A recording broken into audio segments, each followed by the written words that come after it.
सब उम्र वाले हैं ना, उम्र वाले हैं ना, उम्र वाले हैं कि सब पापी है। बिल्कुल सही कह रहे हैं। नहाना ही है, कैसे जाइए बनारस जाइए, कैसे जाइए, फिर क्या उम्र नहा के आचरण फिर गंदा रखना तो क्या फायदा। अब तो पाप धुल जाएगा, पाप नहीं हुए। पानी से पाप धुलना होता तो जो वहाँ रह रहा है वो शुद्ध होगी।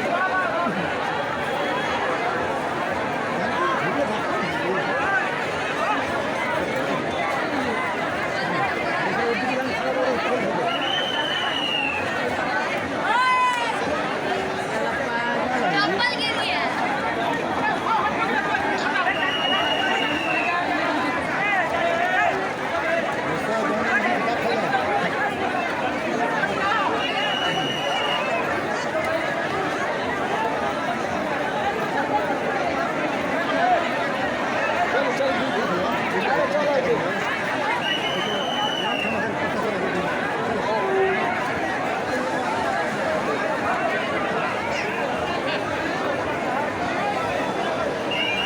बाप रे बाप।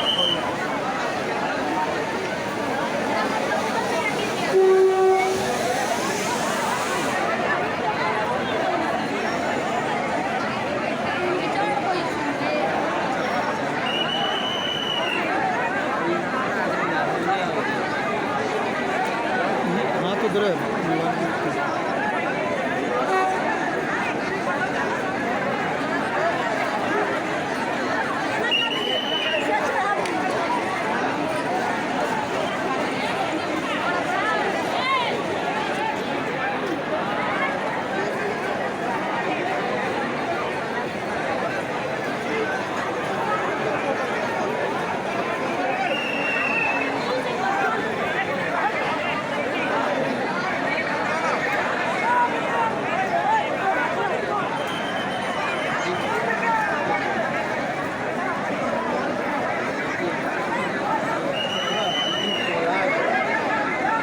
नहाना जरूरी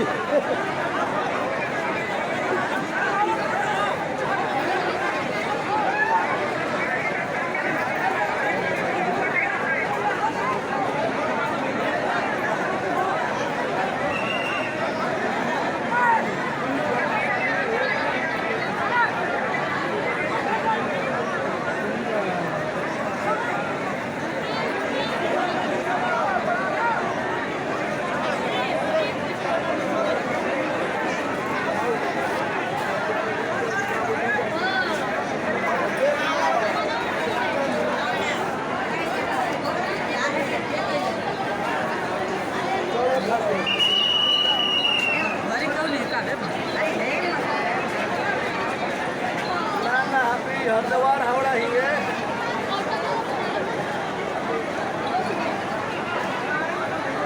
बहुत मारे भाई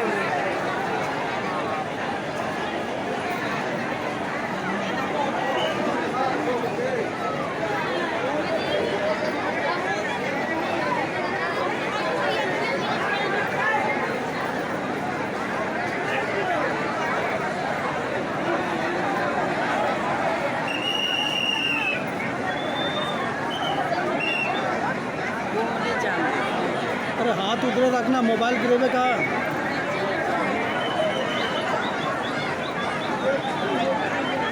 हाथ काबू में रख, हाथ उधर रख, बार बार इधर मत कर।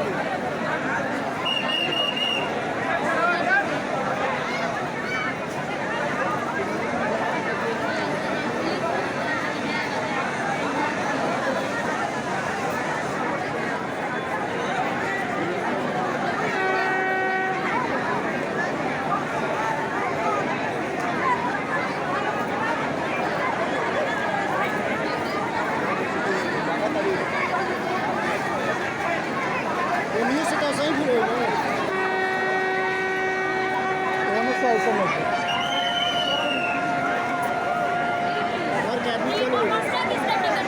ओजा भीड़ बाटे, ओजे भी चल भी गया। हाँ तो ओजा बहुत भीड़ बाटे। आके चल लो स्टेशन पर। कल स्पेशल ट्रेन खुल रही रात में 9 बजे। ओजा से करीब 30 किलोमीटर तक पूरा जाम बना। 11:30 बजे से चल रहा हो तो 4 बजे पहुँच रहा हो। एक दिन सब जाए तो ना चाहिए। हमको हंगामा हो जाए तुरंत मौत हो जाए।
देखी पते को लेकर स्टेशन पर पहुँचल रही है वही गाड़ी पहुँचे वही गाड़ी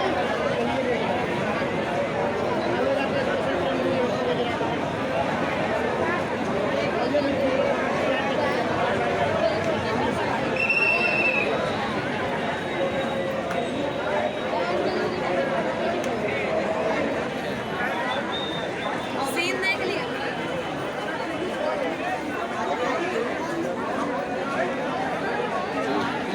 हेलो क्या बजे गाड़ी भी आने से क्या बजे गाड़ी भी गाड़ी क्या बजे भी आने से स्टेशन पे आगो नहीं लोगे स्टेशन पे आगो नहीं लोगे स्टेशन पे आगो नहीं लोगे क्या बजे गाड़ी भी अभी आइए बड़े लोग तो क्या लोग जल्दी स्टेशन पर बड़ी भीड़ बा।